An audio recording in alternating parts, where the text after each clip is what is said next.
tous, nous sommes toujours en présence de Nusere Kalala Omotunde, notre expert des humanités classiques africaines. Alors qu'allons-nous voir aujourd'hui, monsieur Omotunde? Oui, en fait, je voulais simplement que nous prenions un temps pour pouvoir montrer des nouveaux documents sur un certain nombre de choses que nous avons abordées. Alors pourquoi je dis ça? Je le dis parce que c'est vrai que lorsque je dis par exemple que les châteaux forts ont été inventés en Afrique, vous avez des gens qui disent mais il est complètement fou. Vous voyez, c'est ça qui est extraordinaire. C'est-à-dire que on a créé, je dirais, une espèce de nivellement des intelligences passant par la couleur de peau, en oubliant que l'homme est né en Afrique avec toute son intelligence, et que la particularité de l'homme africain, c'est que l'homme moderne arrive en 350 000 ans, et qu'il a commencé à quitter l'Afrique vers moins 60 000 ans. Donc ça veut dire que pendant pratiquement 300 000 ans, vous avez une humanité comme vous et moi, qui a un espace favorable, je parle sur le plan climatique, et nous n'allons pas faire des découvertes du calendrier, des mathématiques, l'astronomie, mais il faut quand même que les gens arrêtent de rêver, puisque l'humanité africaine qui est partie, qui a quitté le continent africain, s'est retrouvée dans des conditions climatiques hostiles. Tous les spécialistes le disent. Mais dans les conditions climatiques hostiles, c'est déjà se protéger du froid ou se protéger du désert, chercher à boire et à manger, se protéger des animaux, rester dans une grotte. Donc c'est évident que quand tu es dans la grotte, tu vois le ciel comment.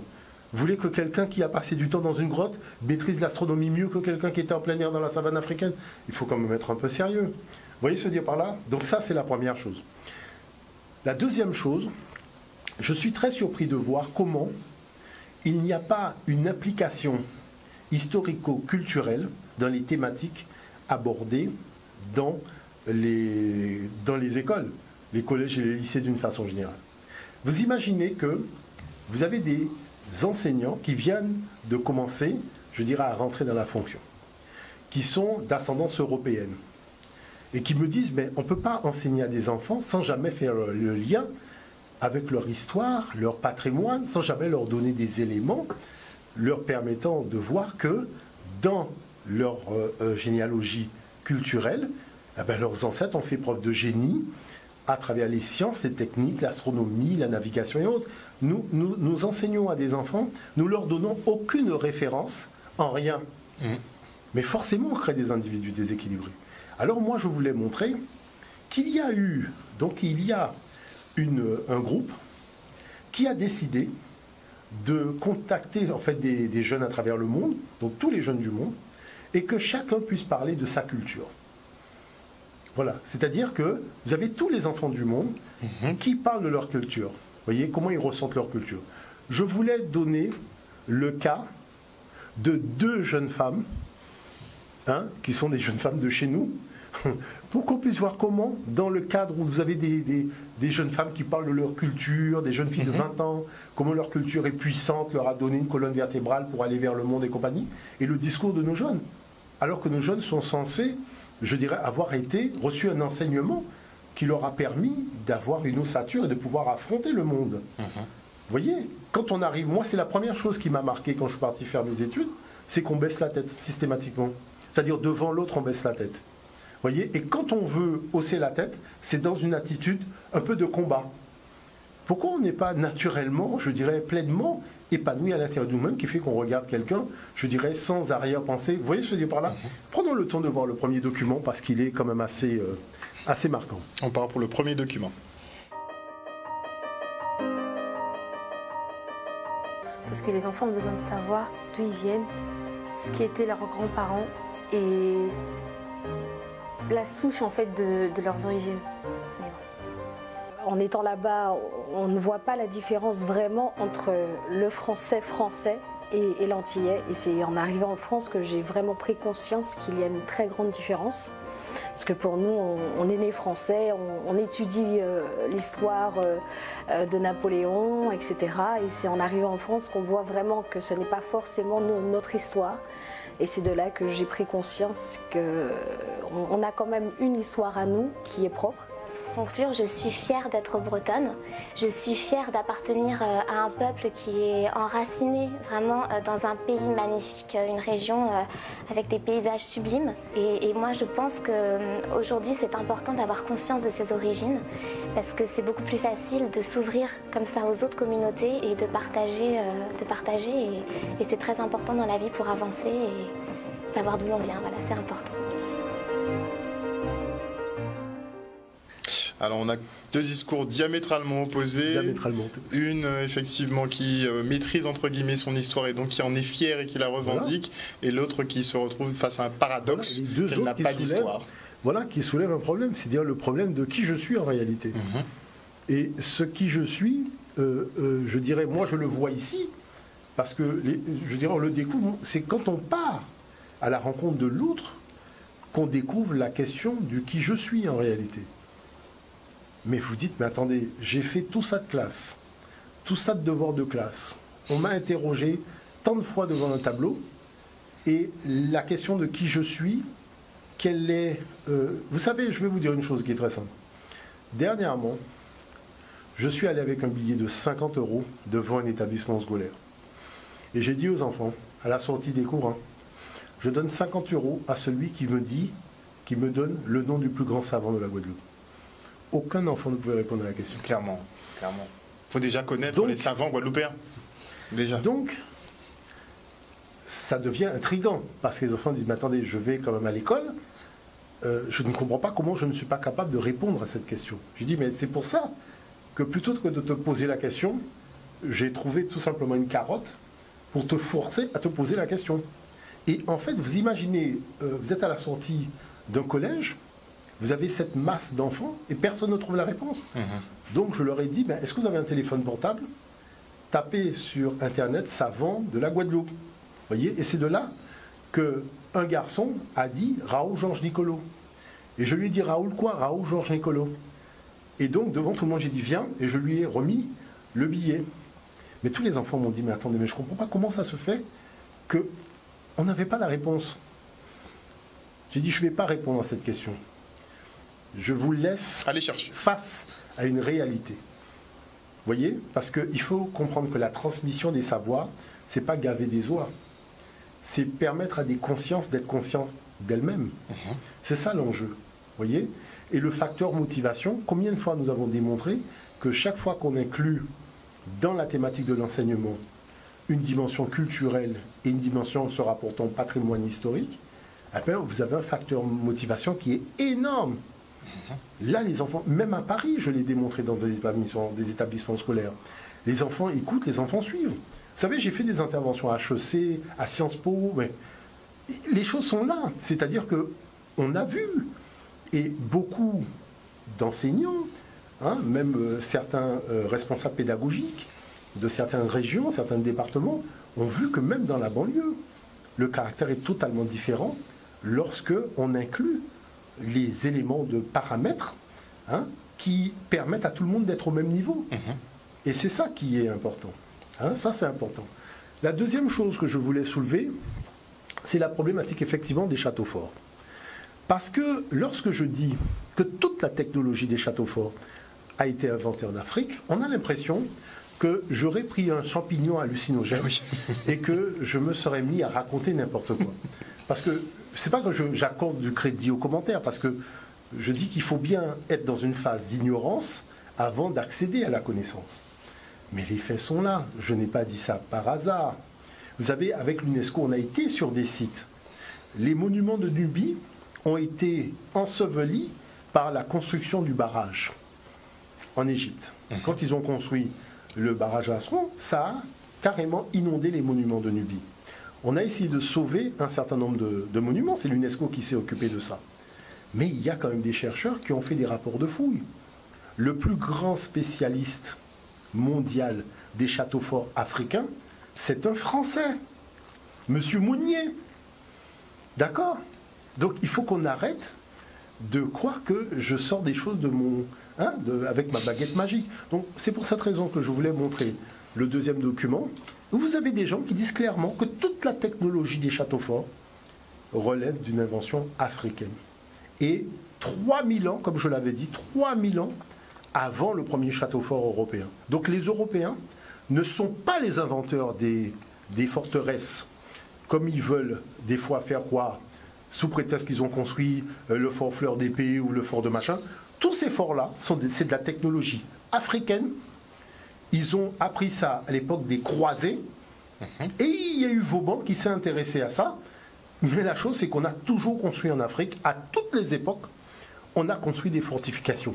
Il y a des fortifications au Zimbabwe, il y a des fortifications au Burkina Faso, il y a des fortifications partout.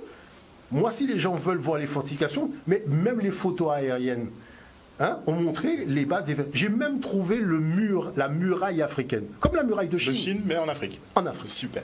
Voyez ? Donc des constructions fortifiées qui datent de 18 à 20 siècles avant, avant les Européens. Mais cela nous montre une chose, c'est que les historiens mentent. Parce que, je vais vous expliquer une chose. On a l'habitude de présenter les Nubiens comme des joyeux oiseaux qui sont dans le désert. Mais quand vous avez construit une forteresse de cette taille-là, et je tiens quand même à dire une chose, Bouenne est la plus petite des forteresses. D'accord. Elle est déjà immense. Ah non, mais lisez la documentation de M. Mounier. Il y a Mirguissa, qui est une forteresse qui fait 10 fois au moins la taille de Bouenne. Ah ouais. Bouenne, si vous voulez, c'est le studio. Et pourtant, on vous parle déjà de construction colossale. Donc, quand sur un territoire, vous avez déjà des catapultes pour attaquer les châteaux forts, tout ça, tout ce qu'on vous montre aujourd'hui dans les films, en niant que c'est l'Afrique qui a commencé cela, et en faisant passer les Nubiens pour des joyeux oiseaux, alors qu'on a construit des forteresses militaires, c'est que la menace était sérieuse. Vous voyez ? Parce que c'est du gigantisme d'imaginer qu'il y a 5 à 6 000 ans, nos ancêtres construisaient des forteresses comme ça aussi avec la frontière du Proche-Orient, c'est-à-dire dans le désert. Et pourquoi on n'en parle pas? Je vais vous dire pourquoi on n'en parle pas. Parce qu'on veut faire quoi? Qu'un groupe d'individus mené par Moïse aurait quitté l'Égypte sans tomber sur des forteresses. Alors on ne vous raconte pas l'histoire des forteresses qui, tout simplement, protégeaient l'Égypte de gens qui voulaient quitter l'Égypte comme de gens qui voulaient rentrer. Donc c'est pour ça que les chemins d'Horus ou ces choses-là, les gens ne connaissent pas ça. Et on vous représente un chemin comme s'il n'y a pas de construction, il n'y a pas de base militaire, il n'y a pas de... Alors que vous allez même aujourd'hui, même quand je vais sur cette région, il y a des bases militaires, il y a des mines antipersonnelles, c'est-à-dire il y a des choses dans le sable.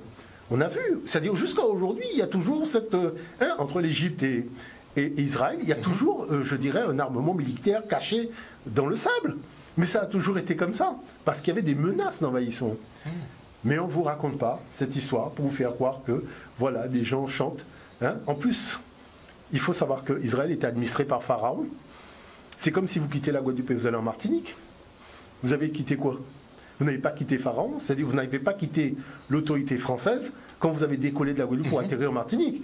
Donc comment des gens, on vous fait croire qu'ils auraient quitté l'autorité pharaonique, alors que lorsque vous êtes en Israël, vous êtes chez Pharaon, et quand ils fouillent, les Israéliens, ils trouvent quoi? Ah ben, les palais de Pharaon. Et la documentation, elle est là. Mais bien sûr. Mais quand on fait les colloques avec l'UNESCO, les gens ne disent pas ça. Les gens reconnaissent que oui, chaque fois qu'on fait des fouilles, c'est les palais de Pharaon qu'on trouve en Palestine, qu'on trouve à Gaza, qu'on trouve partout. Est-ce que vous comprenez ce que je veux dire par là? Donc c'est ça qui est important. Maintenant, l'autre chose qu'il faut souligner. On va devoir clore pour aujourd'hui parce qu'on est déjà arrivé au terme de l'horaire. Ah oui, on a déjà pratiquement terminé. Mais en tout cas, moi, ce que je voulais dire, c'est que la notion de construction massive, d'accord, ça vient de l'Afrique. C'est-à-dire qu'il faut savoir que Jean-François Champollion parlait de monuments africains en Europe. C'est-à-dire quand vous êtes devant la Madeleine ou l'Assemblée nationale à Paris, vous êtes dans des monuments africains construits en Europe. Quand vous êtes devant les Tuileries, pareil, la Maison Blanche aux États-Unis, vous êtes devant un monument africain construit en Occident. Parce que la Maison Blanche, c'était le nom du palais du souverain Narmer en Égypte, Inetch-Eb, qui veut dire la forteresse blanche, et elle était blanche. Le palais royal de Pharaon, c'est un palais blanc. Donc c'est pas pour rien que les Européens qui n'ont pas de culture puisent dans la culture africaine leurs éléments de culture et après organisent l'escroquerie dans les documentaires et dans les livres pour faire croire qu'ils sont à l'origine de choses, alors que non, la vérité est là. Donc c'est pour ça que je dis aux gens qu'il faut comprendre la démarche parce qu'elle n'est pas facile, elle n'est pas aisée, mais j'aimerais que les gens soient plus portés non seulement à défendre leurs ancêtres, à défendre leur honneur, mais à comprendre le sens de ma démarche. Vous voyez, en disant très bien, et vous avez vu que chaque fois que quelqu'un m'a sollicité, m'a demandé un document, j'ai apporté le document. Toujours. D'accord. Il y a une problématique lorsque j'ai dit que c'est un Noir qui a inventé l'ordinateur PC. Il semblerait qu'il y ait une jeune femme qui a été attaquée quand elle a dit ça sur son site internet. Elle m'a demandé des documents. Moi, je lui ai remis un article du Figaro. Le Figaro même l'a dit. C'est-à-dire, il y a dans le Figaro, il y a un article dans lequel ils ont reconnu que Marc Dean est l'inventeur du PC et que c'est lui qui est à l'origine de Lenovo, puisqu'ils ont transmis aux Chinois les éléments informatiques pour créer la marque Lenovo. Et la directrice de Lenovo, c'était une femme noire. C'est la première femme qui a eu, dans un grand groupe français, une femme noire à la tête d'une grande société française. C'était jamais arrivé. Aujourd'hui, elle est patronne de Hewlett Packard. Donc tout ça pour montrer que ce ne sont pas des choses, je dirais, qui sont cachées dans les magazines de finance. On en parle. Dans les magazines technologiques, on en parle. Mais le problème, c'est que ce genre de matériaux ne sont pas vulgarisés suffisamment, et les documentaires, par exemple, qui font état de la vérité, qui rétablissent cette vérité historique, vous le dites assez régulièrement, et on le sait, ils passent à 2h, 3h, 4h du matin. Malheureusement très tardivement. À des horaires très tardifs. Oui, mais ce que je veux dire, c'est qu'il y a une documentation.